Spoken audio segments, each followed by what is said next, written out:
പയ്യന്നൂരിൽ വി കുഞ്ഞികൃഷ്ണന്റെ പ്രചാരണത്തിനായി ചുമരെഴുതിയതിന്റെ പേരിൽ തകർത്ത മതിൽ പുനർനിർമ്മിച്ചു. പയ്യന്നൂർ കാറമേലിലെ മതിൽ വോട്ടെടുപ്പ് ദിവസം രാത്രിയാണ് ഒരു സംഘം പൊളിച്ചത്. മതിൽ പൊളിച്ചത് CPM പ്രവർത്തകരാണെന്നാണ് വി കുഞ്ഞികൃഷ്ണനെ പിന്തുണയ്ക്കുന്നവരുടെ പരാതി. പ്രചാരണത്തിന്റെ ഭാഗമായാണ് പയ്യന്നൂർ കാറമൽ ഈ ചുമര് എഴുതിയിരുന്നത്. വോട്ടെടുപ്പ് ദിവസം രാത്രിയാണ് ഈ ചുമര് പൂർണ്ണമായും തകർത്തത്.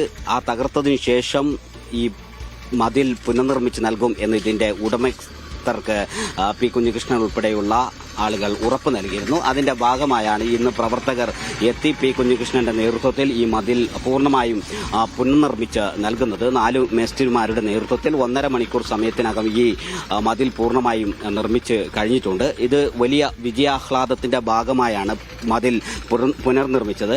ധാരാളം പ്രവർത്തകർ കുഞ്ഞികൃഷ്ണനോടൊപ്പം ഇവിടെ എത്തിയിരുന്നു. അവർ പായസ വിതരണം ഉൾപ്പെടെ മധുര പലഹാര വിതരണം ഉൾപ്പെടെ നടത്തിയാണ് ഇന്ന് അവരുടെ വിജയാഹ്ലാദം പ്രകടിപ്പിച്ചത്. ഈ മതിൽ തകർത്ത സംഭവങ്ങളടക്കം നിരവധി അക്രമ സംഭവങ്ങൾ ഈ തെരഞ്ഞെടുപ്പുമായി ബന്ധപ്പെട്ട് ഈ പയ്യന്നൂർ നിയോജക മണ്ഡലത്തിൽ നടന്നിട്ടുണ്ട്. അത്തരം അക്രമ സംഭവങ്ങളിലൊന്നും തന്നെ പോലീസ് ഉചിതമായ നടപടി സ്വീകരിച്ചിട്ടില്ല എന്നൊരു ആക്ഷേപം പി കുഞ്ഞികൃഷ്ണൻ സൂചിപ്പിക്കുന്നുണ്ട്. ഈ കുറ്റവാളികൾക്കെതിരെ ഈ മതിൽ തകർത്തതുൾപ്പെടെയുള്ള ഈ മണ്ഡലത്തിൽ അക്രമ സംഭവങ്ങൾ നടത്തിയ മുഴുവൻ സംഭവങ്ങളിലും പോലീസ് എത്രയും പെട്ടെന്ന് കുറ്റവാളികൾക്കെതിരെ കടുത്ത നടപടി സ്വീകരിക്കണം എന്നൊരാവശ്യം പി കുഞ്ഞികൃഷ്ണൻ സൂചിപ്പിക്കുന്നുണ്ട്. ഇപ്പോൾ വലിയൊരു വിജയം UDF നേടി. അതോടൊപ്പം തന്നെ പയ്യന്നൂർ മണ്ഡലത്തിൽ വലിയൊരു വിജയം നേടി. ആ ഒരു സാഹചര്യത്തിൽ മാത്രമാണ് ഈ ഭാഗത്ത് ഇപ്പോൾ അക്രമം ഒഴിഞ്ഞത്. ഇത് പതിയിരിക്കുന്ന ഒരു അക്രമമുണ്ട്. ആളുകൾ കരുതിയിരിക്കണം, പ്രവർത്തകർ കരുതിയിരിക്കണം എന്നൊരു ജാഗ്രതാ നിർദ്ദേശം കൂടി പി കുഞ്ഞികൃഷ്ണൻ ഈ പരിപാടിയിൽ പ്രസംഗിക്കുന്ന സമയത്ത് പ്രവർത്തകരോട് സൂചിപ്പിച്ചിരുന്നു.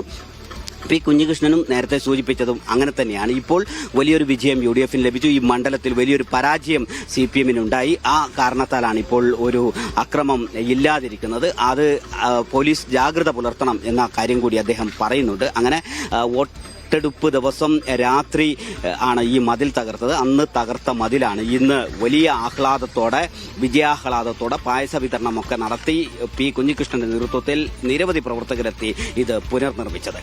പയ്യന്നൂർ കാറമലിൽ നിന്നും ഇബ്രാഹിം നെല്ലിക്കടയോടൊപ്പം ഷഫീഖ് നസറുള്ള, മീഡിയ 1.